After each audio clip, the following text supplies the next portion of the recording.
Hello there, and welcome to the Sleepy Nature channel.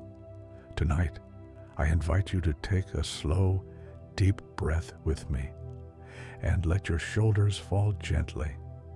We're going on a journey together, a soft journey to places where fire becomes something almost gentle, where light turns blue as twilight, and where even the earth's deepest breath feels like a lullaby. Tonight, we're traveling to the blue volcanoes. You might think of volcanoes as fierce and loud, but the ones we'll visit tonight glow with a color you've probably never imagined. A color like the evening sky just after the sun has set. A color that feels cool even though it's born from warmth deep inside the earth. So, settle in. Let the world grow quiet around you. And let's begin. There are places on this earth where volcanoes don't glow red or orange, but blue. A soft, electric blue that looks like something from a dream. These blue flames flicker in the darkness, and if you were standing nearby, you'd feel as though you'd stepped into another world entirely. The most famous of these blue volcanoes is called Kawah Ijen, and it rests on the island of Java in Indonesia. The name itself sounds like a whisper, doesn't it? Kawah Ijen. It sits quietly among tropical forests, a crater lake at its heart, and at night, it glows. The blue light you see isn't actually the lava itself. It's something even more gentle, more mysterious. It's the light of burning sulfur.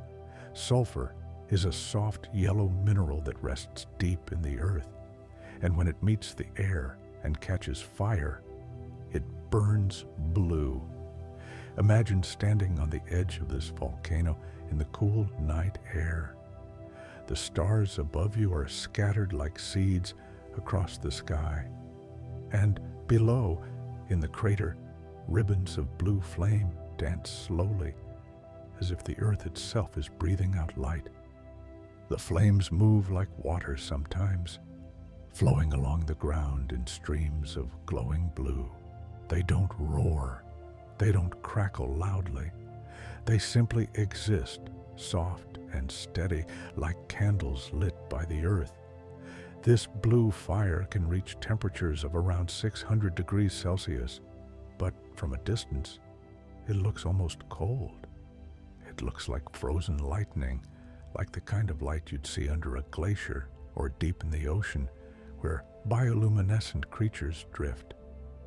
If you've ever enjoyed one of our stories before, I'd love it if you left a comment below. It helps others find this peaceful space too. The sulfur that creates this blue glow rises up from deep within the earth, carried by volcanic gases. When those gases escape through cracks in the rock, they meet the cooler air, and that's when the magic happens. The sulfur ignites, and the blue flames appear. Some of these flames are small, no bigger than your hand. Others stretch several meters high, like blue curtains swaying gently in the night. They flicker and shift, never still, always moving in their own slow rhythm. I want to take a moment to thank you for being here and sharing this story with me. Your presence truly matters. And if you want more stories like this, a simple like and a comment really help. Let's continue. The people who live near Kawah Ijen have known about this blue fire for generations. To them, it's not a mystery. It's simply part of the mountain, part of the land they call home. But to visitors, it feels like stepping into a fairy tale. The crater lake at Kawah Ijen is also blue, but a different kind of blue. During the day, the lake glows turquoise, a bright, almost unreal color. This is because the water is highly acidic, filled with dissolved minerals from the volcanic activity below. The lake is about 1 kilometer wide, and it sits perfectly still most of the time, like a mirror reflecting the sky. The water is so acidic that almost nothing can live in it. And yet, it's breathtakingly beautiful. At night, when the blue flames flicker along the edges of the lake, the two blues meet, one from fire, one from water, and together they create a scene that feels like it belongs to another planet. The air around the volcano smells faintly of sulfur, a scent that's sharp at first, but becomes familiar quickly. It's the smell of the earth at work, of minerals rising and transforming, of ancient processes still unfolding beneath your feet. There are workers at Kawa Ijin who harvest sulfur from the crater. They carry it in baskets on their shoulders, walking carefully along narrow paths. It's hard work, but they move with a kind of grace, a rhythm born from years of knowing this mountain. These workers often start their journey in the middle of the night, when the blue flames are most visible. They descend into the crater by the light of those flames, their way lit by the earth itself. The sulfur they collect is used for many things, refining sugar, making matches, even in some medicines. But here, in this quiet moment, it's simply part of the mountain's gentle exhale. If you're finding this story relaxing, a like on the video really helps us continue creating these peaceful journeys for you. The blue flames are most vivid in total darkness, when the moon is hidden and the stars are the only light above. The blue glow becomes almost overwhelming in its beauty. It's as though the earth has opened a window to its own inner light. Photographers travel from all over the world to capture this blue fire. They set up their cameras on tripods and wait, patient and still, for the perfect moment when the flames rise highest and the colors are deepest. But even the most beautiful photograph can't quite capture what it feels like to be there, to feel the cool night air on your skin while watching the warm blue light below, to hear the gentle hiss of gases escaping, to stand between earth and sky and feel perfectly held by both. The phenomenon of blue fire isn't unique to Kawa Ijin, though it's the most famous. There are a few other places on Earth where sulfur burns blue, though they're less accessible, tucked away in remote corners of the world. What makes Kawa Ijin special is how visible it is, how approachable. You can stand close enough to feel the warmth, to see the individual flames, to watch the light play across the rocks. The rocks around the crater are painted with sulfur. In daylight, you'd see streaks of bright yellow, like someone took a paintbrush, dipped in sunshine, and dragged it across the stone. But at night, those same rocks glow faintly in the blue light, taking on shades of deep indigo and violet. Volcanic rocks have a texture all their own. They're porous, filled with tiny holes where gases once bubbled through. If you ran your hand across them, they'd feel rough, almost like a sponge made of stone. These rocks have been shaped by fire and time. They've cooled from molten lava, hardened under the sky, weathered by rain and wind. Each one tells a story of transformation, of something that was once liquid becoming solid, something hot becoming cool. The temperature around the blue flames is strange. The air closest to the flames is warm, but just a step away, the night is cool and fresh.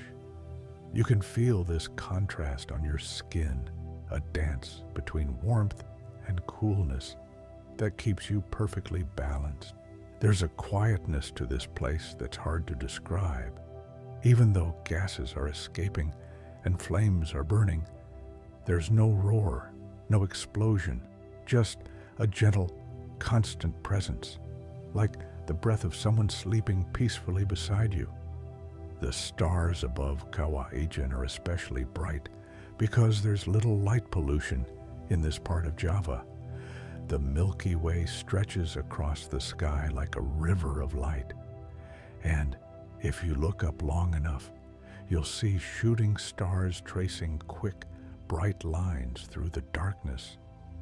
Those shooting stars are meteors burning up in the atmosphere, tiny pieces of space rock meeting the Earth's protective blanket of air. In a way, they're not so different from the sulfur flames below. Both are moments of burning, of transformation, of light emerging from chemical reactions. The journey to see the blue flames usually begins around midnight. Visitors gather at the base of the volcano, bundled in warm clothes, carrying flashlights and a sense of quiet anticipation. The hike to the crater takes about an hour and a half. The path winds upward through the darkness, sometimes steep, sometimes gentle. Your footsteps find a rhythm, and your breath matches your pace, steady and calm. As you climb, the air grows cooler and thinner. You can smell the tropical forest around you, even though you can't see it. The scent of earth and leaves, of moisture and life, surrounds you like an invisible companion. If you haven't already, I hope you'll take a moment to check out our playlist. There are so many gentle journeys waiting for you there. Guides often lead the way, their voices soft and encouraging. They know every turn of the path, every stone that might trip you, every place where you should pause to catch your breath and look at the stars. About halfway up, you start to smell the sulfur more strongly. It's a sign that you're getting close, that the Earth's breath is reaching you now, rising up from the crater ahead. The smell is sharp, but not unpleasant once you adjust to it. It's the smell of chemistry, of elements combining and separating, of the Earth's slow, patient work. When you finally reach the crater rim, you stop. You stand very still, and there it is, the blue glow rising from below, painting the darkness with impossible light. Some people gasp when they first see it, others fall silent, unable to find words. It's one of those moments when you realize that the Earth is far stranger and more beautiful than you ever imagined. The crater itself is deep, and the descent to where the flames burn brightest is steep. Not everyone chooses to go down. Many are content to simply stand at the rim and watch from above, letting the blue light wash over them like a gentle tide. For those who do descend, the experience is even more immersive. The flames are all around you now, some close enough to feel their warmth, others dancing in the distance like will-o'-the-wisps. The ground beneath your feet is warm in places, almost hot. You can feel the volcano's heat radiating upward, a reminder that beneath this gentle beauty is immense power, held in perfect balance. The workers you might see moving through the crater carry their sulfur with incredible strength. Each basket can weigh up to 90 kilograms, almost twice the weight of an average person. They carry this load on bamboo poles across their shoulders, walking slowly and carefully. Watching them, you're struck by their resilience, their connection to this place. They know the mountain's moods, its temperatures, its safest paths. They move through the blue light like dancers who've practiced their steps 1,000 times. The sulfur they harvest comes from fumaroles, vents in the earth where volcanic gases escape. When the gases cool, they leave behind deposits of pure sulfur, bright yellow and crystalline, beautiful in their own way.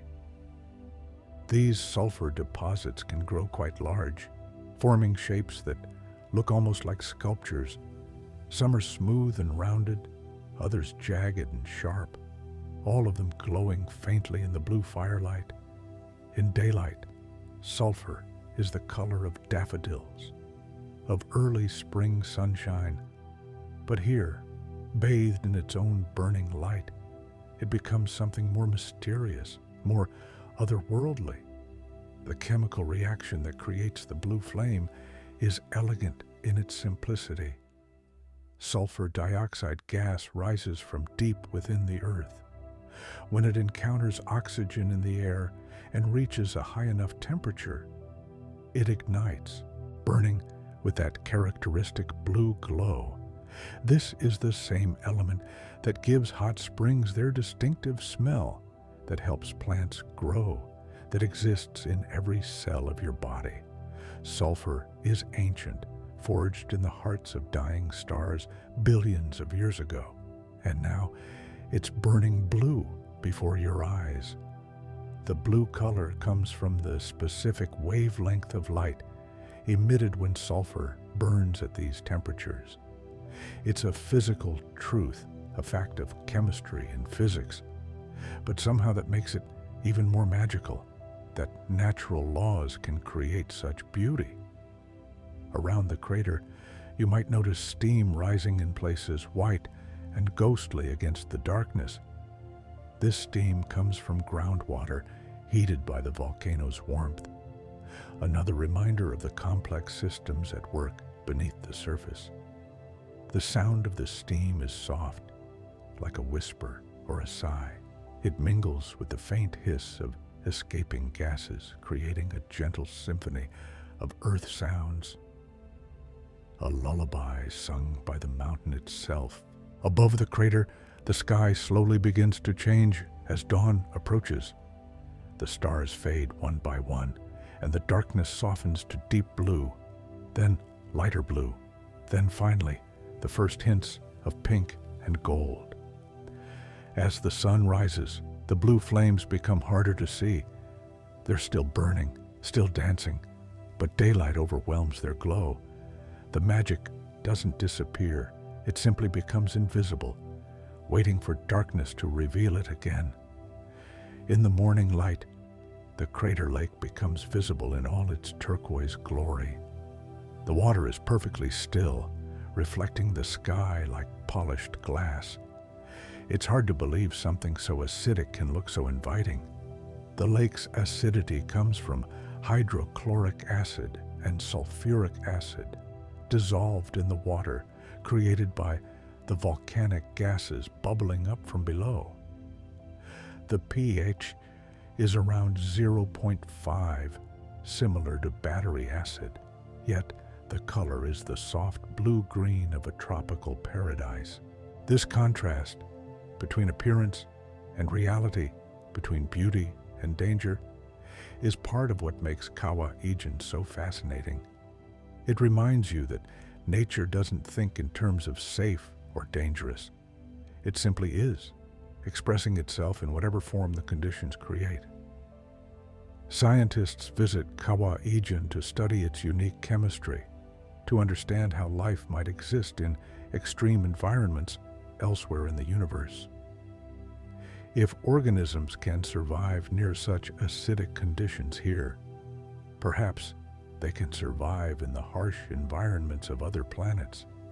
But for those who come simply to witness the blue fire, the scientific details fade into the background. What matters is the experience, the feeling of standing in the presence of something rare and beautiful. I'd love to hear from you in the comments. Have you ever seen something in nature that took your breath away? Sharing these moments helps all of us feel more connected. The tropical forest surrounding Kawa Ijen is lush and green, filled with life. Birds call from the trees at dawn, their songs layering over each other in complex harmonies. Insects hum in the undergrowth, going about their business with quiet determination. This forest is a reminder that life persists even near a volcano, even where the earth breathes sulfur and burns blue. The trees drink rain and sunshine. The birds build nests. The whole ecosystem thrives just beyond the crater's edge. Java itself is an island shaped by volcanoes. There are more than 40 volcanoes on the island, some active, some sleeping. All of them part of the landscape's identity.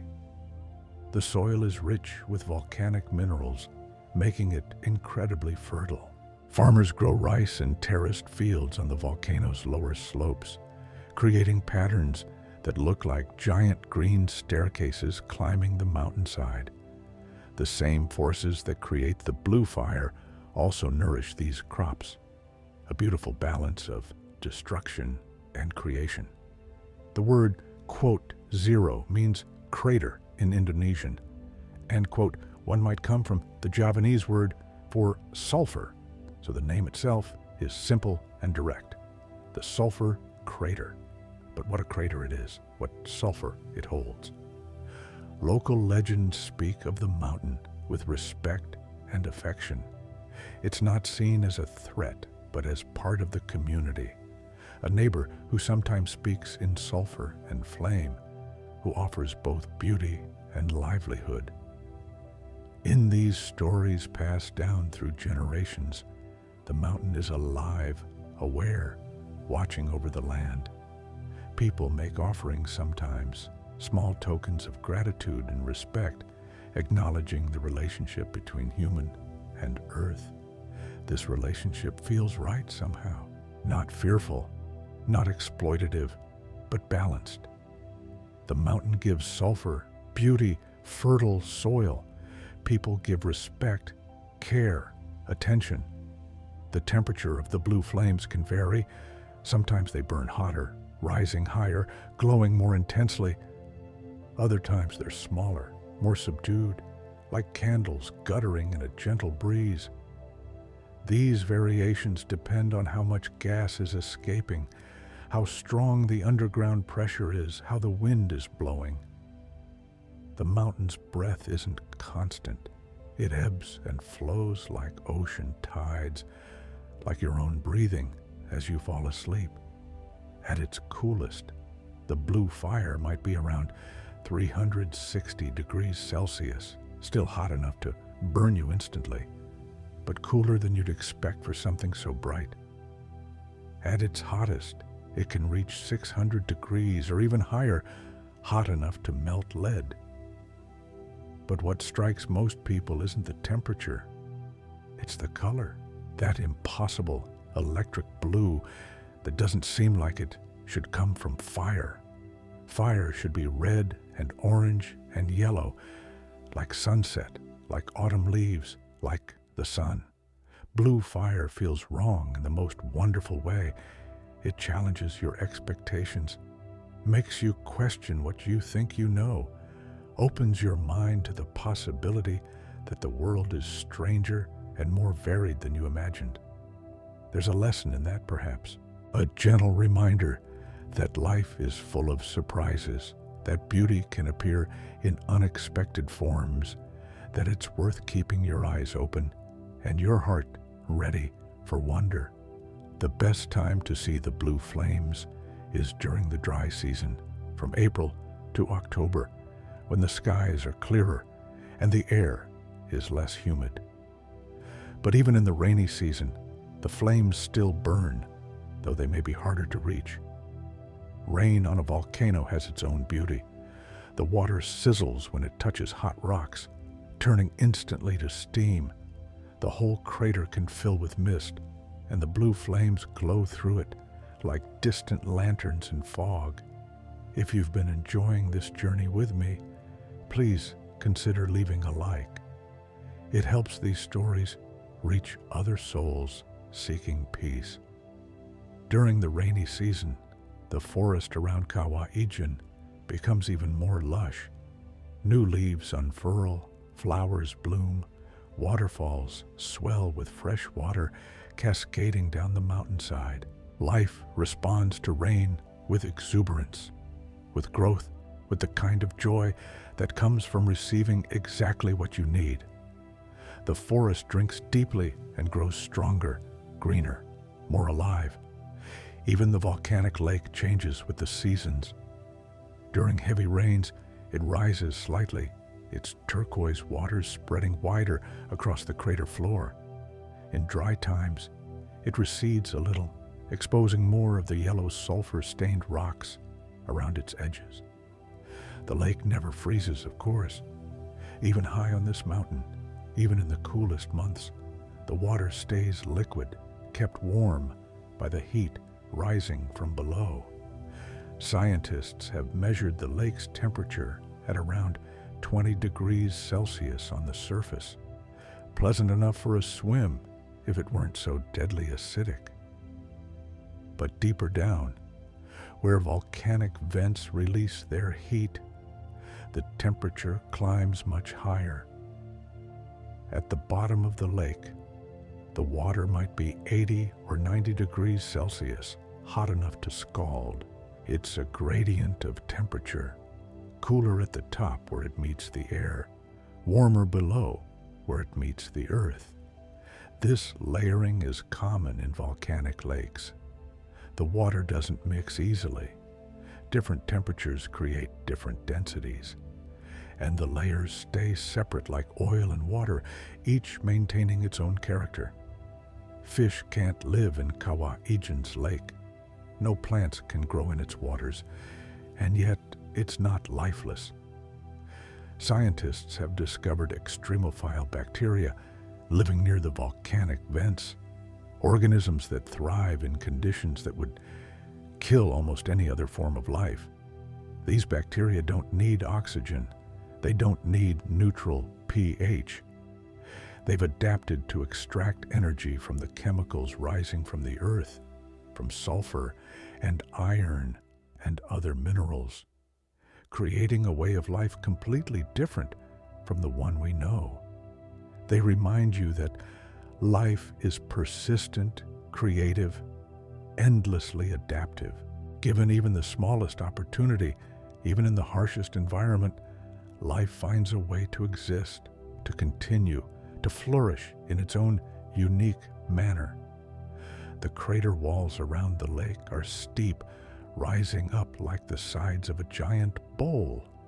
They're made of layers of volcanic rock, each layer telling a story of past eruptions, past moments when the mountain spoke more loudly than it does today. You can read these layers like pages in a book if you know how. Dark layers of basalt from lava flows, lighter layers of ash from explosive eruptions, each one a chapter in the mountain's long history. Kawa Ijen last erupted in 1999, a relatively small event that lasted just a few days. Before that, it erupted in 1817 and 1796. These are long gaps, decades of quiet broken by brief periods of more dramatic activity. This pattern of rest and eruption is common in volcanoes. They gather energy slowly, patiently, then release it in short bursts before settling back into quietness again. It's not so different from how we live. Long periods of routine punctuated by moments of change. The 1817 eruption was more significant. It created some of the features you can see today, reshaped parts of the crater, added new layers to the geological story. But even that eruption was small compared to what this mountain could do if it truly awakened. For now, though, Kawa Ijen is gentle. It breathes out sulfur and steam. It burns blue at night. It holds its turquoise lake like a jewel. It's in a phase of quiet beauty, and we're fortunate to witness it. The blue flames aren't visible every night with the same intensity. Sometimes clouds roll in and obscure them. Sometimes the wind shifts and blows the gases in a different direction. Sometimes the underground pressure drops and the flames shrink to small flickers. This variability makes each visit unique. You can never see exactly the same blue fire twice. Each night creates its own particular display, its own arrangement of flames and shadows and glowing light. There's something peaceful about that impermanence. It reminds you to be present, to appreciate what's here right now, because tomorrow will be different, and that's okay. Change is natural. Change is beautiful. Other volcanoes around the world also produce blue flames, though few are as accessible as Kawa Ijen. In Ethiopia, the Dalal volcano creates blue fire, but it's remote and difficult to reach, sitting in one of the hottest places on Earth. In Iceland, volcanic eruptions sometimes produce blue flames when lava interacts with sulfur-rich rocks. The blue flashes briefly in the night before, fading back to the more familiar red-orange glow of molten rock. Even in Italy, Mount Etna occasionally produces small blue flames when sulfur-rich gases ignite. But again, these are fleeting moments, harder to predict and witness than the steady blue glow of Kawa Ijen. What makes Kawa Ijen so special is the consistency of its blue fire and the accessibility of the location. You don't need specialized equipment or extreme endurance, just the willingness to wake in the night and walk uphill for a while to meet the mountain halfway. Before we continue, I hope you'll explore our playlist when you have time. There are so many peaceful stories there, each one a gentle journey to somewhere beautiful. The people who live near Kawa Ijen have built their lives around this volcano. Small villages dot the slopes, homes with gardens where children play and families gather in the evening. These communities have a deep knowledge of the mountain. They know when it's restless, when it's calm. They notice small changes, a new steam vent opening, the smell of sulfur growing stronger, subtle shifts that outsiders would miss. This knowledge isn't written in books. It's passed down through conversations, through observation, through generations of living close to the earth and paying attention to its moods. The farmers who grow coffee on the lower slopes produce some of the finest beans in Indonesia. The volcanic soil is rich in minerals, and the high altitude creates perfect growing conditions. Warm days, cool nights, plenty of rain. When you drink coffee from this region, you're tasting the volcano. The minerals that once flowed as lava, that were scattered as ash, have broken down over centuries to create soil that gives the coffee its distinctive flavor. It's a beautiful chain of transformation. Rock becomes soil, soil nourishes trees, trees produce berries, berries become the drink that wakes you gently in the morning or soothes you in the evening. Everything is connected, the blue fire burning in the crater, the coffee growing on the slopes, the rain falling from clouds, the workers carrying sulfur, the tourists climbing in the darkness, all part of one system, one mountain, one moment in deep time. Geologists believe Kawa Ijen is about 40,000 years old, though the current crater is younger, perhaps 10,000 years. In geological terms, this is young, still in its infancy as mountains go. For perspective, the Himalayan mountains are around 50 million years old. The Appalachians are over 400 million years old. Compared to them, Kawa Ijen is a newborn, just beginning its long journey through time. But even 10,000 years is beyond human comprehension, really. That's 400 generations, roughly the entire span of human civilization. All of recorded history has unfolded while this crater existed in more or less its current form. People have lived in Java for at least 40,000 years. So, the earliest humans on this island would have witnessed the birth of this volcano. They would have seen it erupt, watched it form, told stories about the mountain of blue fire. Those stories are lost now, but new ones are being created. Every person who visits Kawa-Ijen and sees the blue flames adds to the mountain's mythology, carries home their own experience, their own sense of wonder. You become part of that story too, just by listening to this. The mountain's beauty radiates outward in waves, touching people who've never seen it in person, but who've felt its magic through words, through photographs, through the simple act of imagining. The minerals in volcanic rock are the same minerals that exist throughout the solar system. Sulfur is common on Jupiter's moon Io, where volcanoes are more active than anywhere else we know. Iron exists in Mars's red soil. Carbon and silicon form the basis of countless worlds. When you stand by the blue fire, you're not just standing in Indonesia, you're standing on a planet that's part of a larger universe, witnessing processes that unfold on countless other worlds, feeling connected to something vast and ancient. The sulfur burning blue at Kawa-Ijen is made of atoms that formed inside a star that died before our sun was born. Those atoms drifted through space for millions of years, became part of the cloud that formed our solar system, settled into Earth's interior, and now rise up to burn blue in the night. You're made of similar atoms. Your body contains iron from dying stars, carbon from supernova explosions, oxygen from stellar fusion. The same universe that created the volcano created you. This isn't meant to be profound or heavy. It's just a gentle fact, a reminder of connection. You're not separate from nature.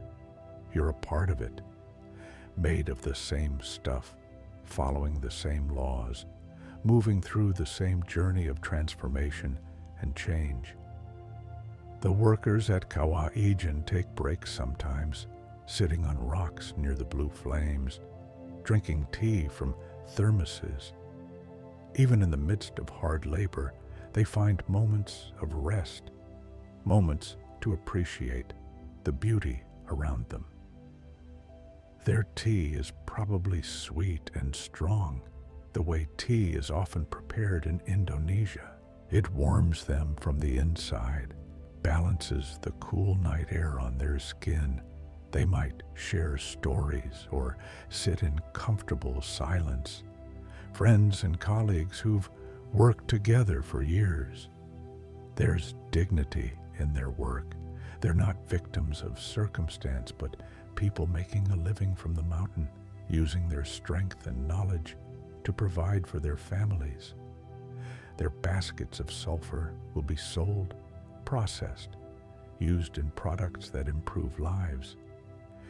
If this story is bringing you peace, I hope you'll share it with someone who might need that tonight. These gentle moments are meant to be passed on. The bamboo poles they use to carry the sulfur are carefully chosen. Bamboo is strong but flexible, able to bend under weight without breaking. It grows quickly in the tropical climate, so it's sustainable and readily available.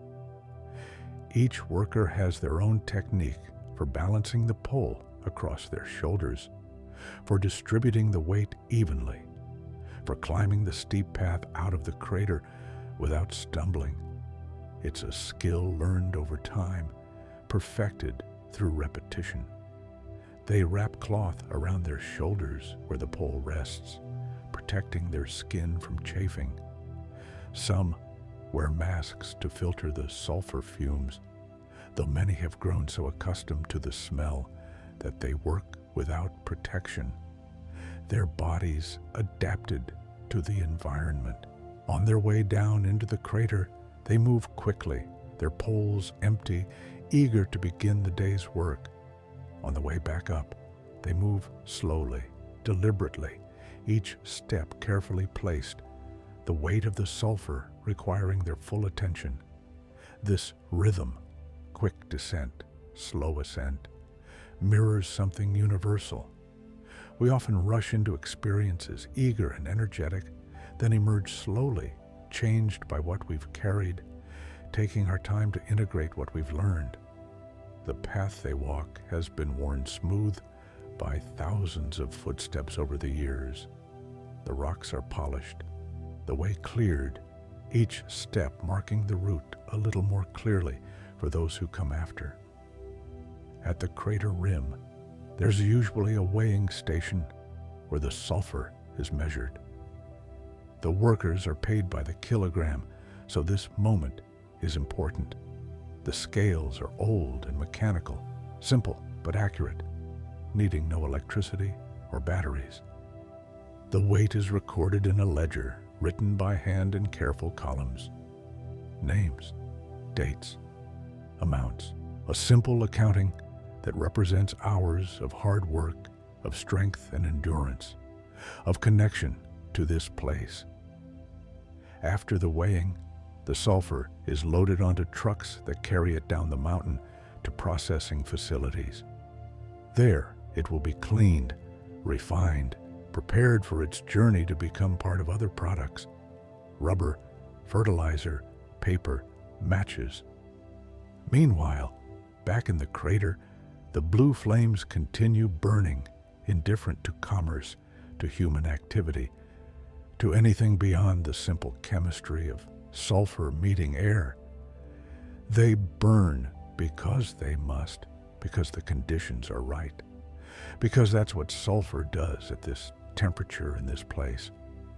There's something comforting about that inevitability. The mountain doesn't question its nature.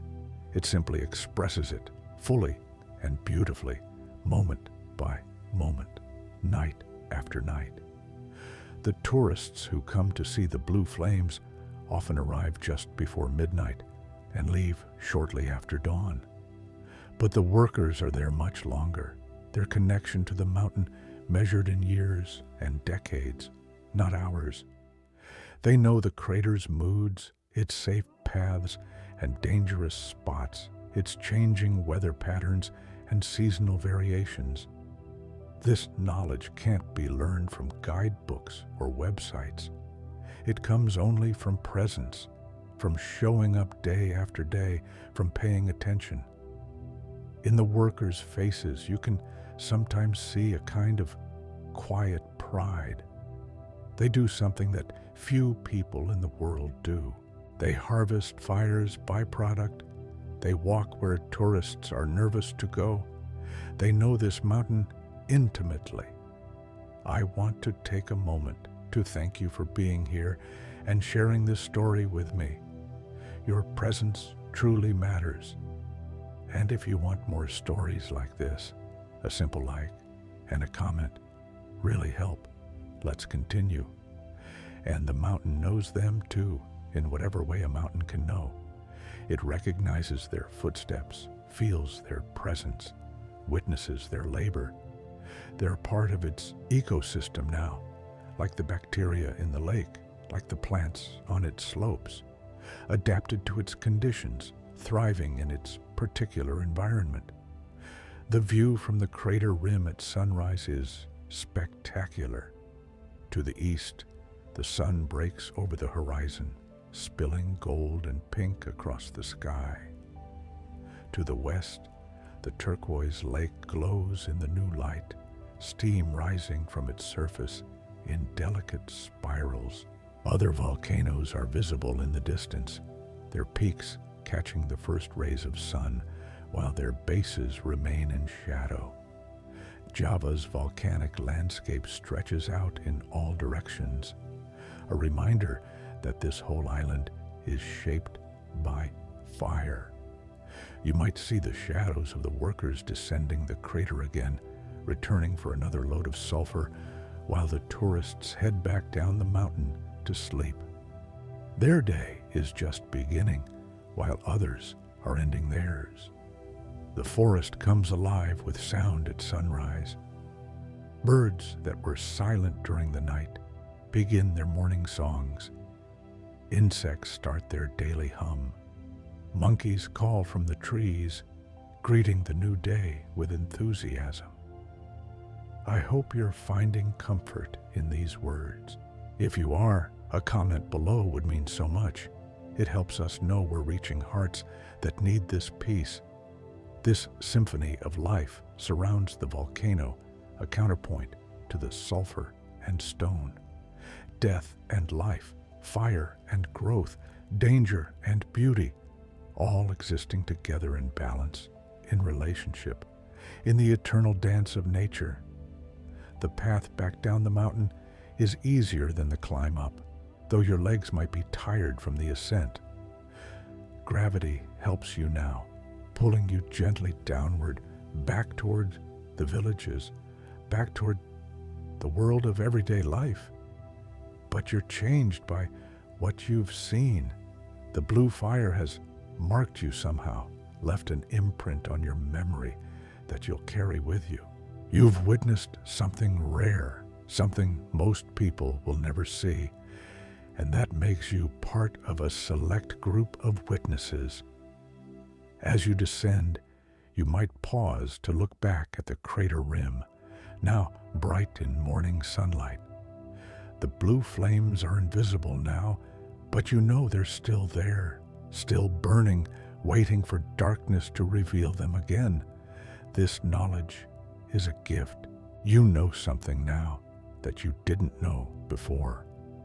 You understand that the earth can create beauty in forms you never imagined, that nature still holds surprises, that wonder is possible even in our mapped and photographed world. The village at the base of the mountain is stirring now.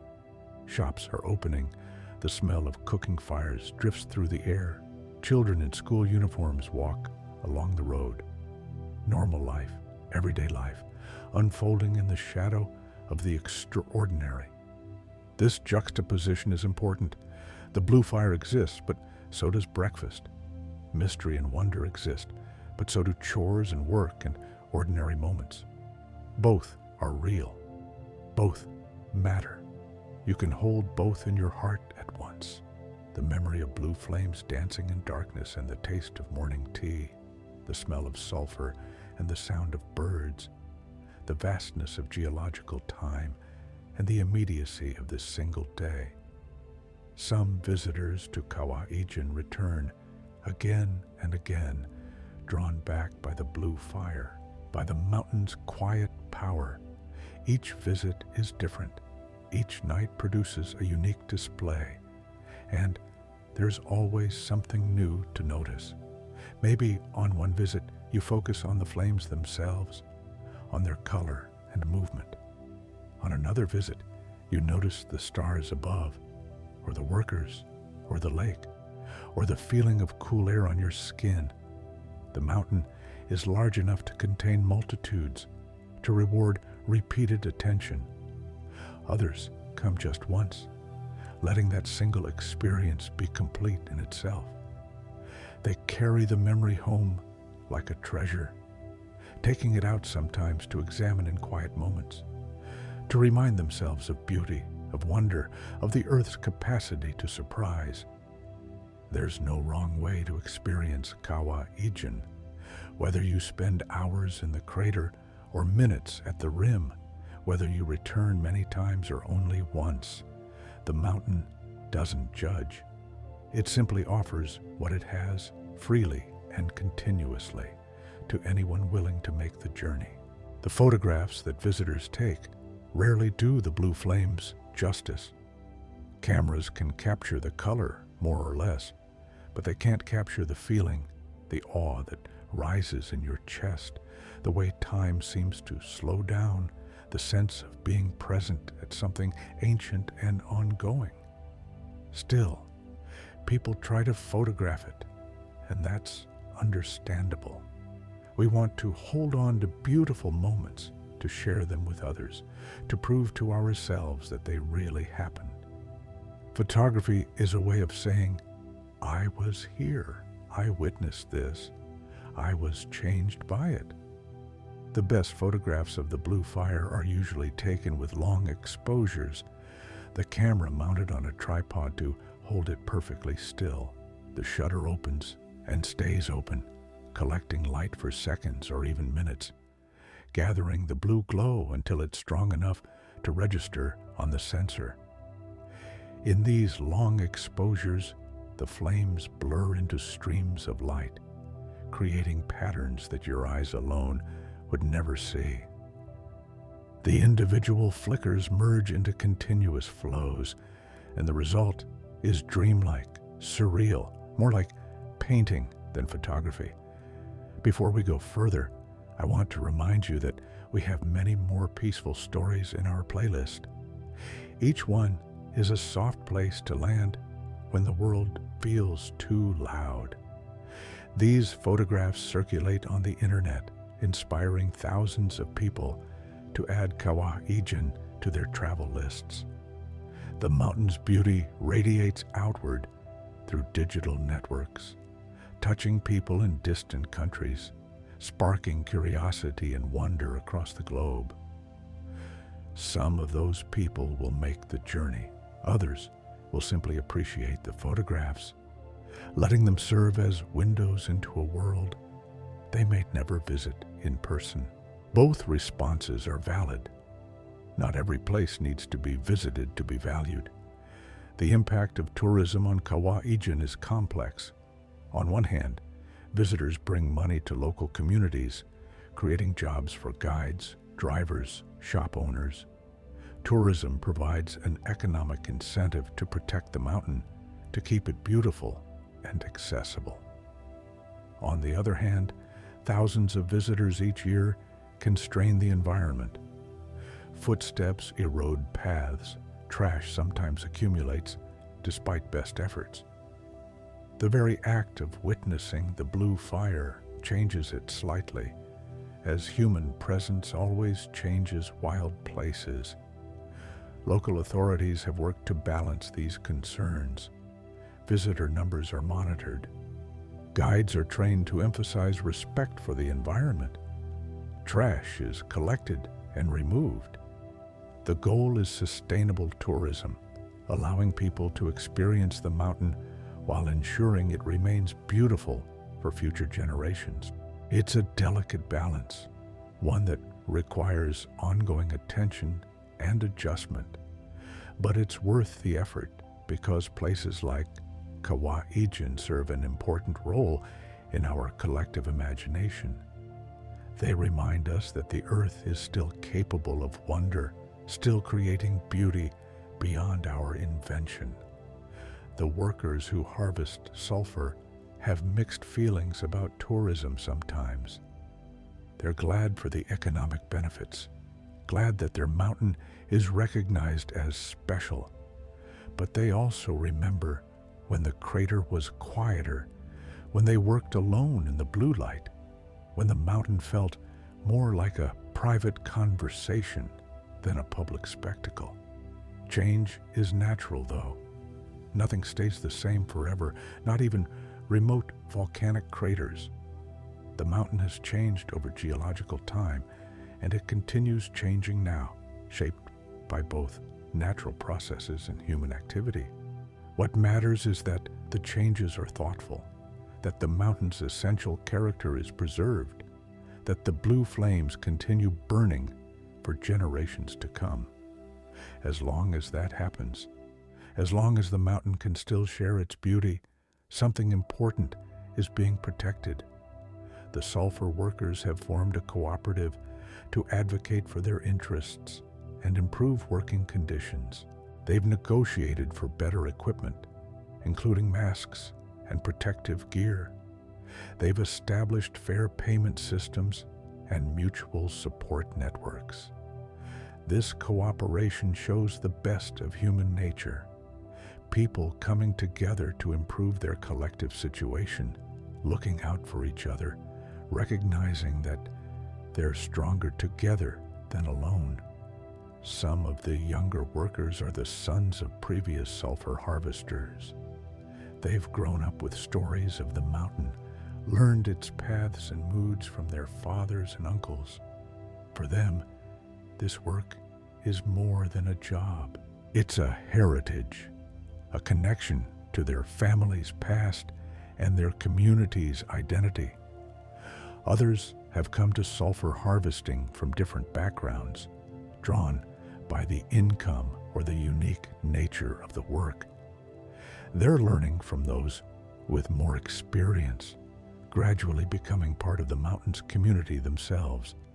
In the workers' small houses near the mountain, you might see photographs of the blue fire on the walls, not tourist photos, but personal images, moments captured during their daily work.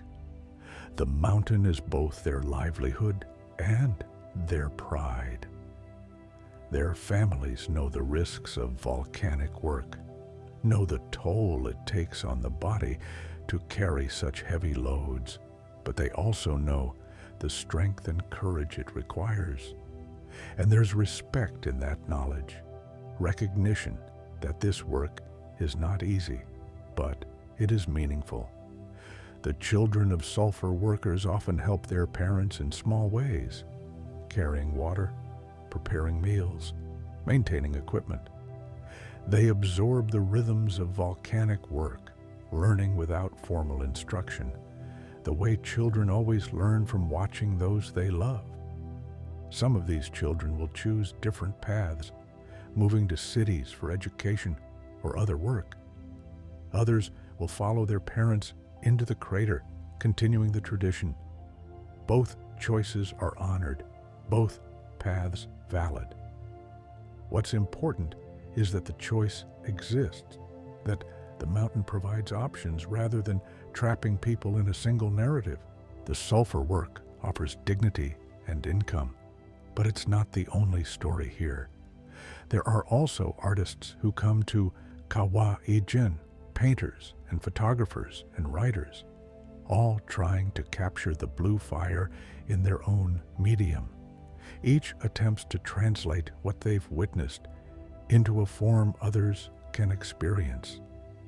The painters mix blues on their palettes, trying to match the exact shade of the flames. It's impossible, of course. No paint can quite capture that electric glow. But the attempt itself is beautiful, this desire to share wonder through art. Writers struggle with words, trying to describe something that exists beyond language.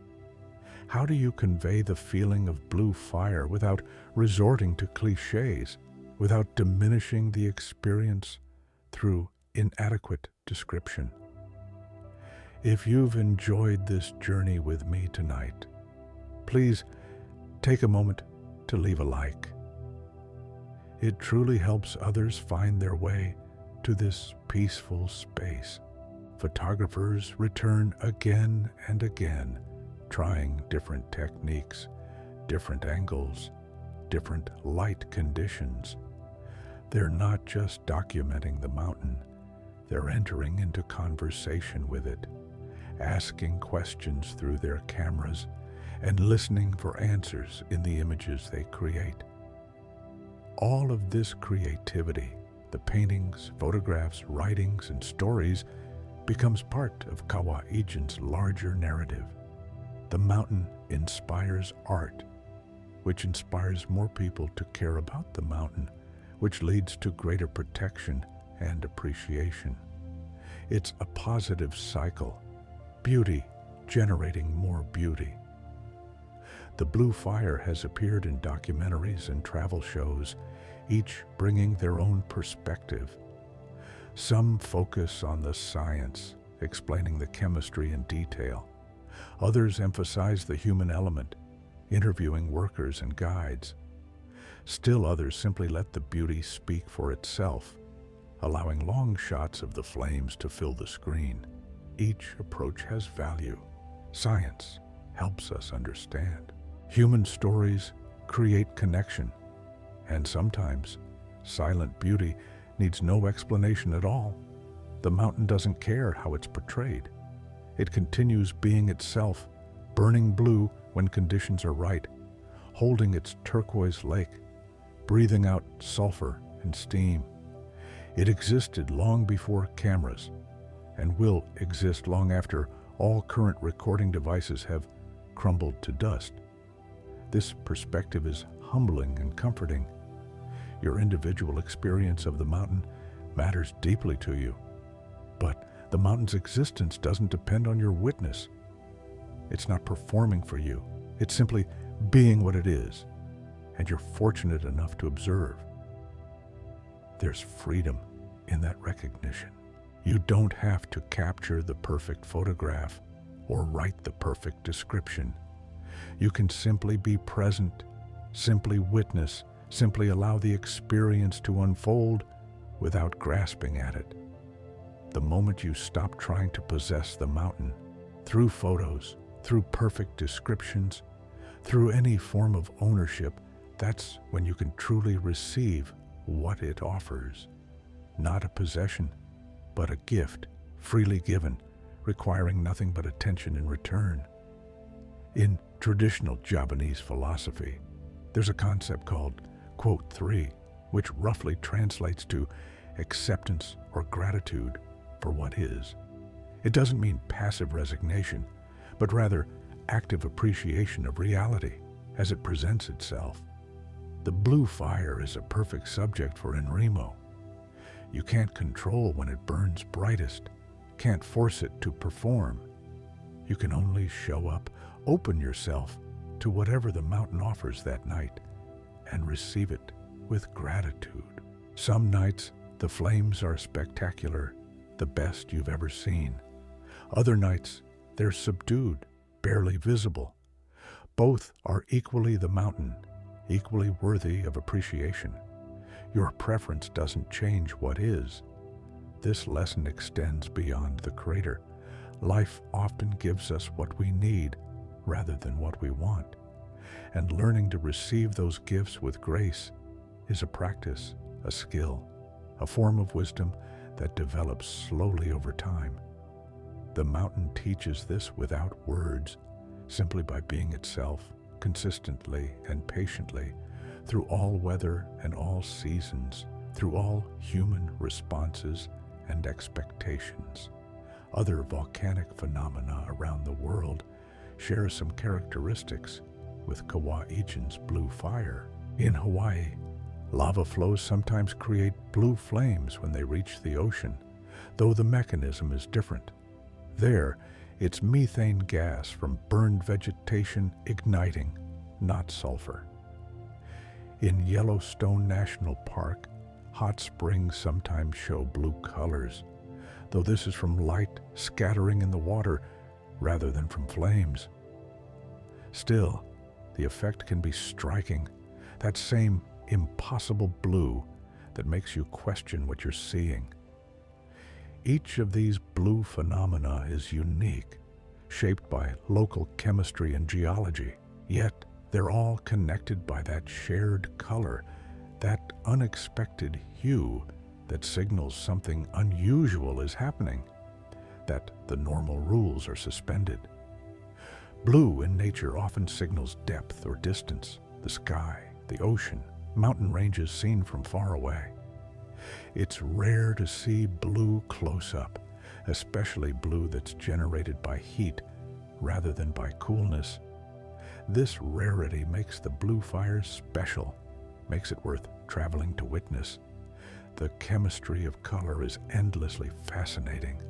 Different temperatures produce different colors of flame. Red is cooler, around 500 to 800 degrees Celsius. Orange and yellow are hotter, 800 to 1,000 degrees. White is hotter still, above 1,400 degrees. Blue can be the hottest or among the cooler flames, depending on what's burning. Sulfur's blue is relatively cool, while blue from burning carbon monoxide can exceed 1,400 degrees. Color isn't a perfect indicator of temperature. You need to know what's burning to interpret the light accurately. But for the visitor to Kauai'ijin, such technical details fade into the background. What matters is the experience, the beauty, the way the blue light transforms the darkness into something magical. I hope this story has brought you some peace tonight. If it has, sharing a comment about your favorite moment would bring us joy and help others find this gentle space. The transformation is internal as well as external.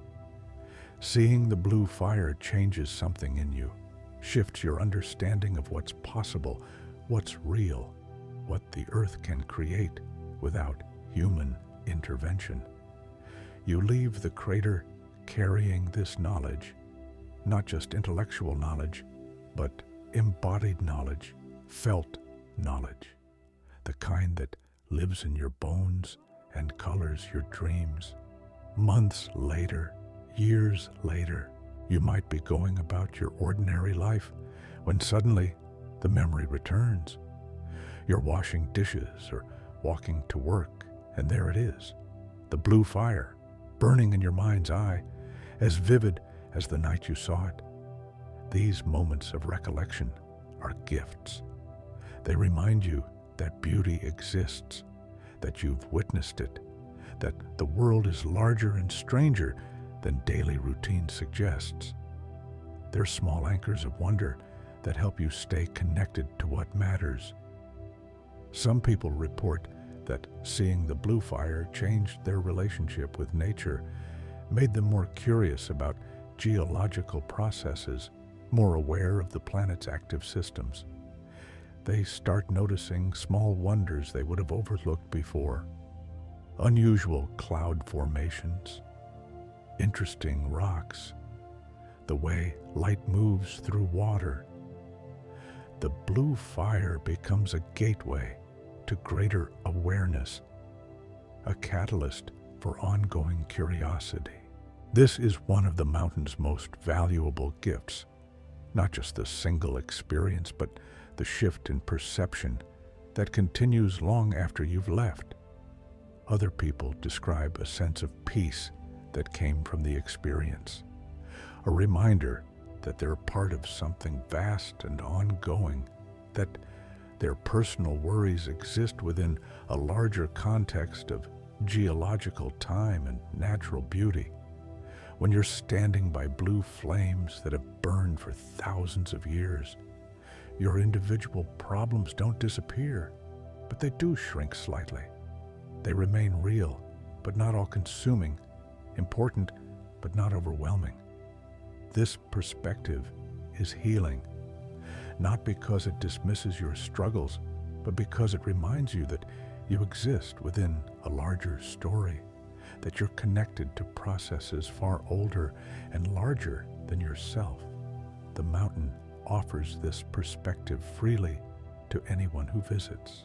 It doesn't require special wisdom or spiritual practice. You simply need to show up, to witness, to allow the experience to touch you. In this way, Kawa Ijin is generous. It asks little, some effort to climb, some willingness to wake in the darkness, and gives much in return. The exchange is lopsided in the visitor's favor, though the mountain doesn't seem to mind. Perhaps mountains don't think in terms of exchange. They simply exist, offering what they have, indifferent to whether anyone receives it. The sulfur burns whether you watch or not. The lake glows turquoise whether you admire it or not. Your witness doesn't create the beauty. It reveals it, brings it into your consciousness, allows you to participate in it. But the beauty exists independently, which is part of what makes it so powerful. This independence means the mountain can't be diminished by lack of attention. If every human disappeared tomorrow, the blue fire would continue burning. The mountain doesn't need our appreciation to be magnificent.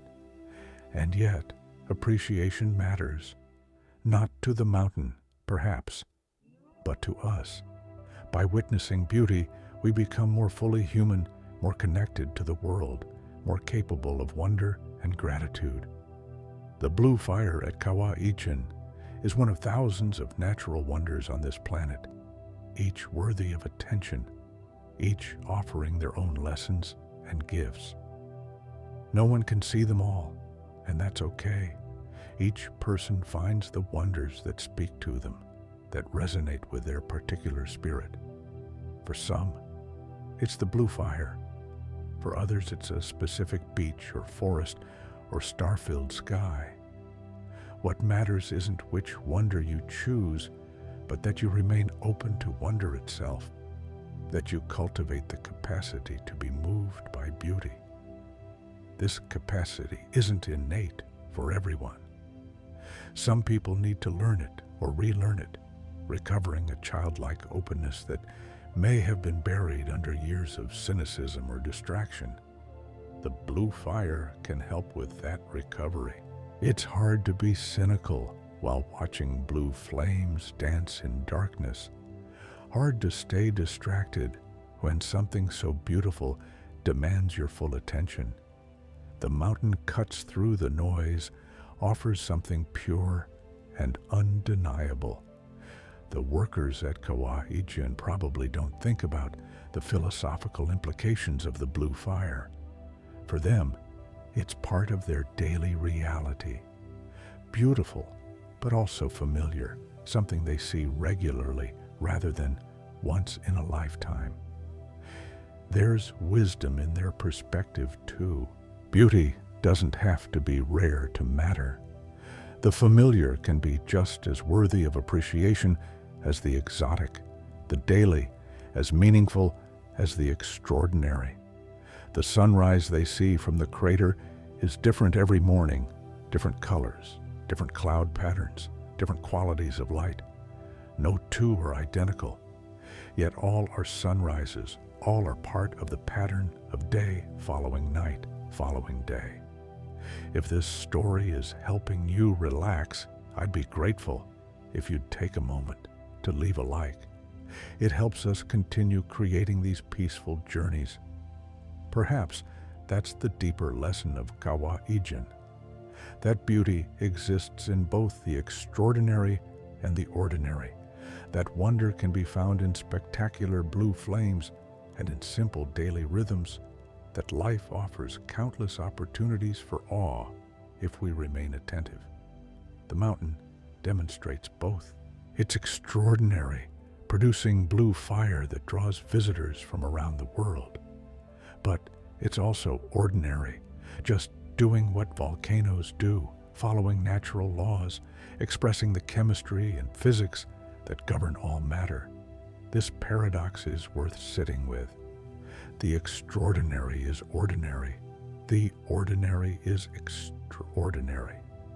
Both statements are true simultaneously, and holding both truths at once expands your capacity for appreciation. When you return home from Kawa-Ijin, you might find yourself noticing things differently. The way morning light hits your kitchen window, the sound of rain on the roof, the smell of coffee brewing. Small moments that always existed, but that you're suddenly seeing with fresh eyes. This is the blue fire's lasting gift, not just the memory of the mountain, but a renewed capacity to notice beauty wherever you are, to find wonder in ordinary moments, to remain awake to the world's constant offering of small miracles. You don't need to travel to Indonesia to experience this. The blue fire can teach you something, even from a distance, even through words and photographs, even through the simple act of imagining it. Right now, as you listen to this story, the blue flames might be burning at Kawa-Ijin. Workers might be descending into the crater. The turquoise lake might be reflecting stars. The whole scene might be unfolding exactly as described, thousands of miles away from wherever you are. This simultaneity is beautiful. Your life and the mountain's life are happening at the same time, connected through attention even across vast distances. You're part of the same world, breathing the same air, existing under the same stars. The oxygen you breathe right now was produced by plants through photosynthesis. Some of those plants might be growing on the slopes of Kawa-i-Gen. Your breath connects you to the mountain, to the forest around it, to the vast network of life that covers the planet. The sulfur burning blue in the crater is part of the same elemental system that sustains your body. Sulfur exists in your hair, your skin, your cells, essential to life, even as it burns with such alien beauty in the crater. Everything is connected. Everything is part of one system, one planet, one unfolding story. The mountain reminds you of this connection, helps you feel it viscerally, rather than just understanding it intellectually. When you close your eyes and imagine the blue fire, you're not separate from it. You're part of the same consciousness, the same universe, becoming aware of itself, matter organized into forms that can witness and appreciate other forms. This might sound abstract, but it's actually quite concrete and immediate. You exist. The mountain exists. Both are real. Both are present. Both are part of this moment right now. The distance between you and the crater is measured in miles, but it's also measured in attention. By thinking about the mountain, reading about it, imagining it, you collapse that distance. The mountain becomes present in your mind, real and vivid. This is the power of story, of imagination, of language. They allow us to travel without moving, to experience without being physically present, to connect across vast distances through the simple act of attention. The blue fire exists in multiple ways simultaneously. It exists physically in the crater, burning according to chemical laws. It exists in photographs and videos, captured and distributed across digital networks. It exists in memory, in the minds of everyone who's seen it. And it exists in imagination, in the minds of those who've only heard about it but can picture it clearly. All of these modes of existence are real. The imagined blue fire is different from the physical blue fire, but it's not less real. It has effects in the world. It inspires travel, creates art, sparks curiosity, provides comfort and wonder. Right now, you're experiencing the imagined blue fire. Through these words, you're building a mental image of the crater, the flames, the darkness, the turquoise lake. Your brain is creating its own version of Kawa-i-Gen. Your version might be different from someone else's, different from the physical reality, but it's yours, personal and particular, shaped by your experiences, your associations, your unique way of processing information. This personal quality makes your experience valuable.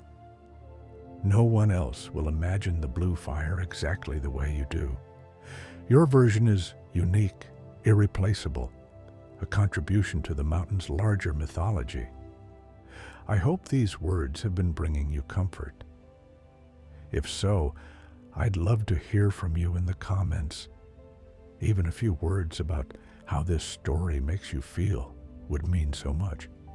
Collectively, all these individual imaginings create a cloud of meaning around Kawa-i-Gen, a cultural and emotional significance that surrounds the physical place. The mountain becomes more than just rock and sulfur.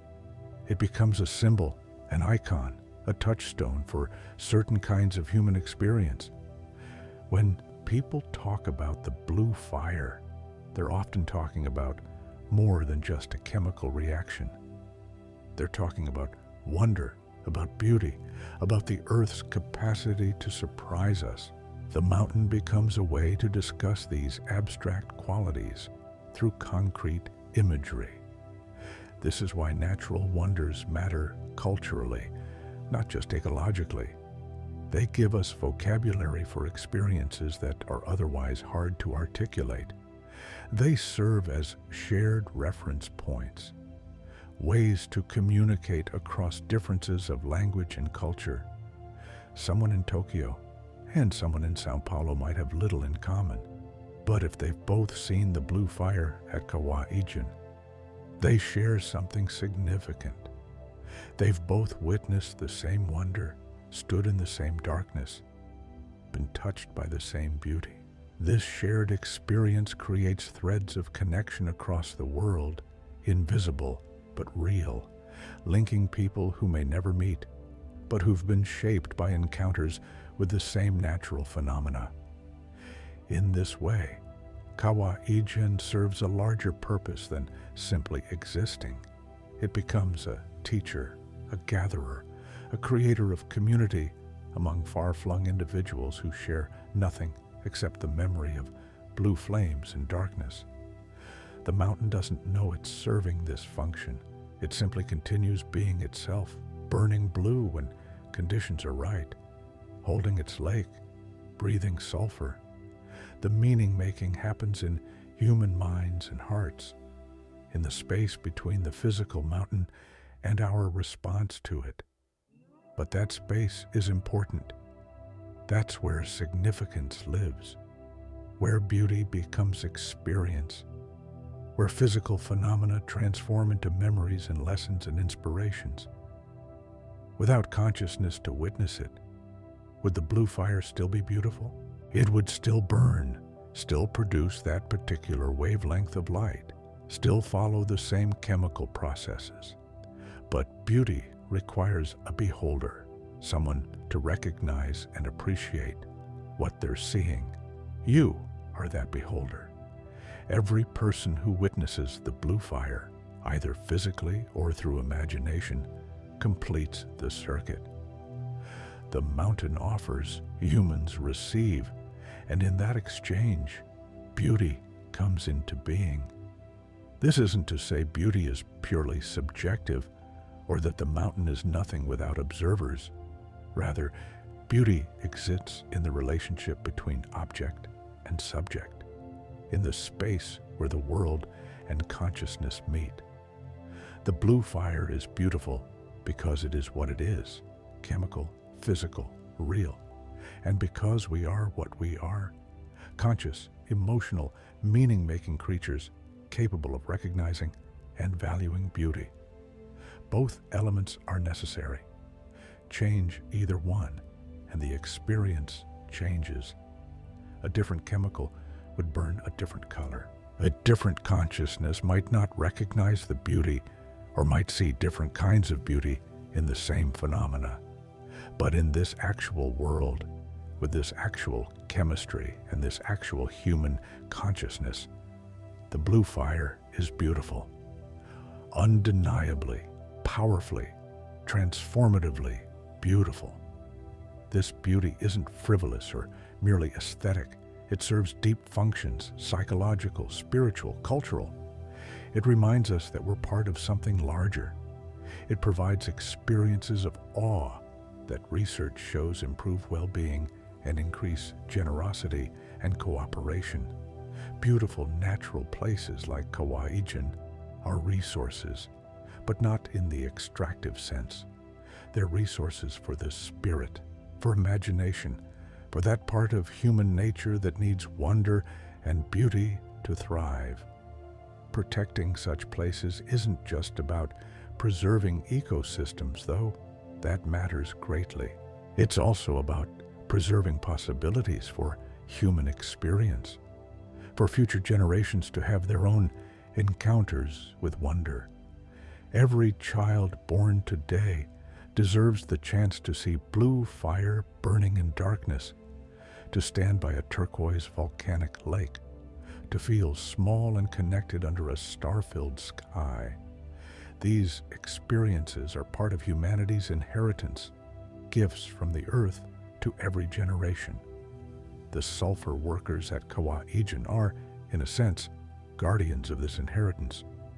By maintaining their presence, by keeping the mountain accessible, by sharing their knowledge with visitors, they help ensure that the blue fire remains available for others to witness.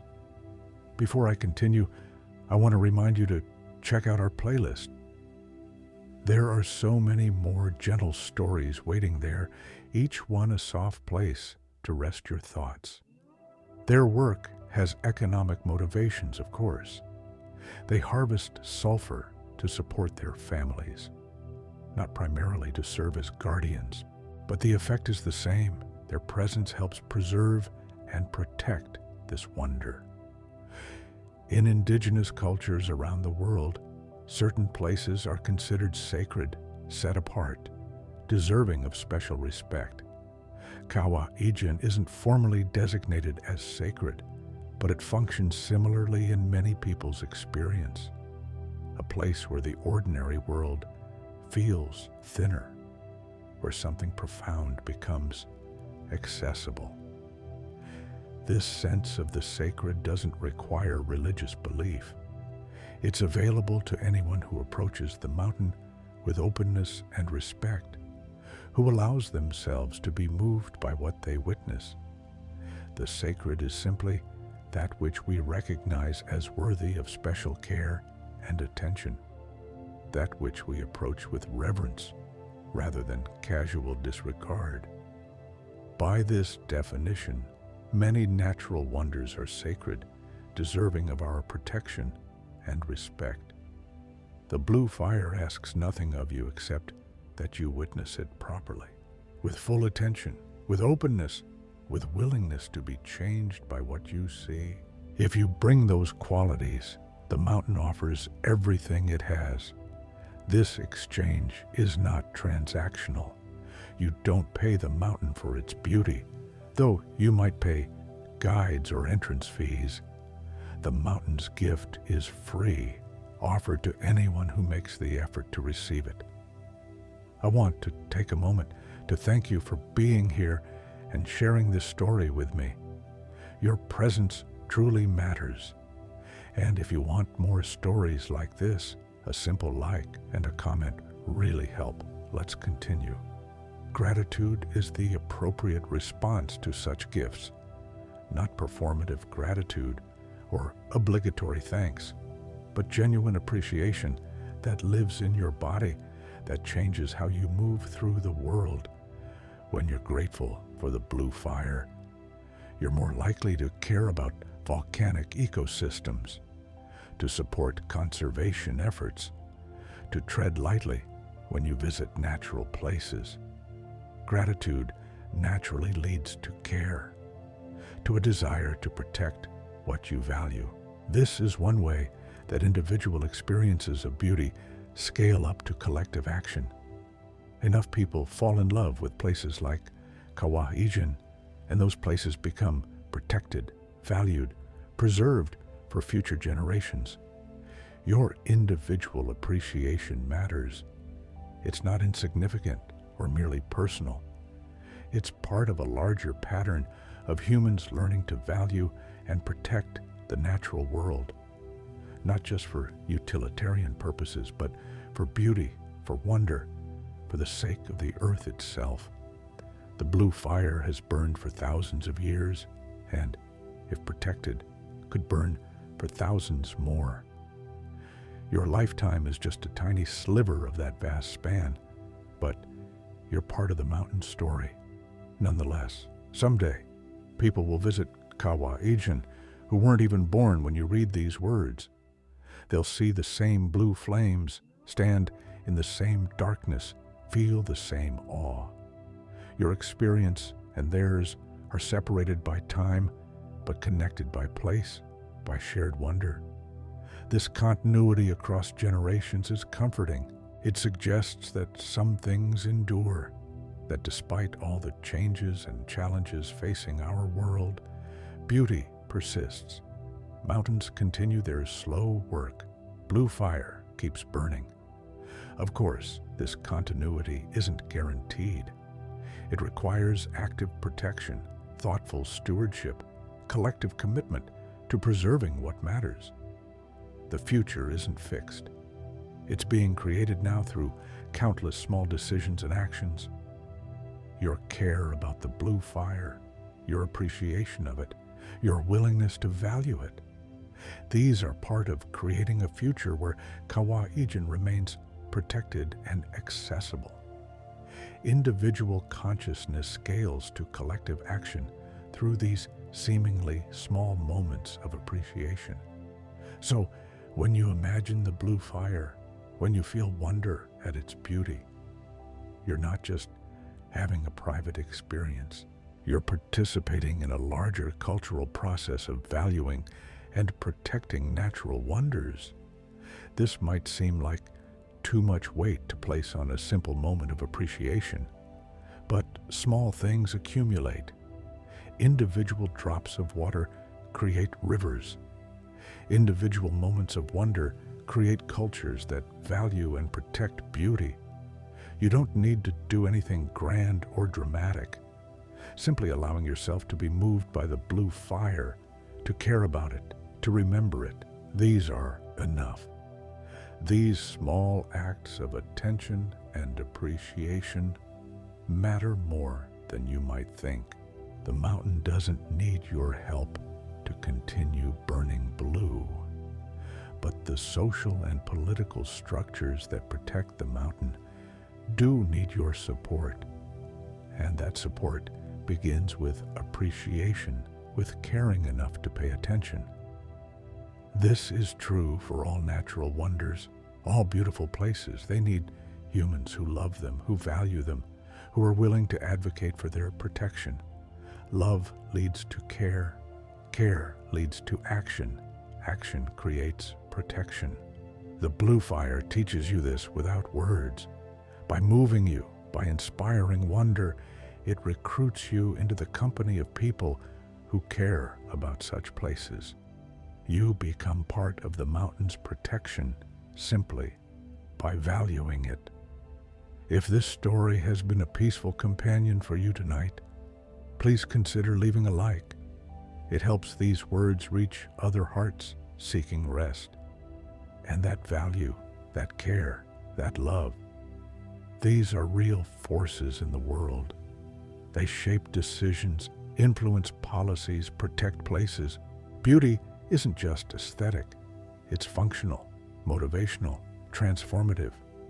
When you close your eyes tonight and imagine the blue fire, let yourself feel the full weight of your appreciation. Don't minimize it or dismiss it as merely personal or sentimental. Your wonder is valuable. Your care matters.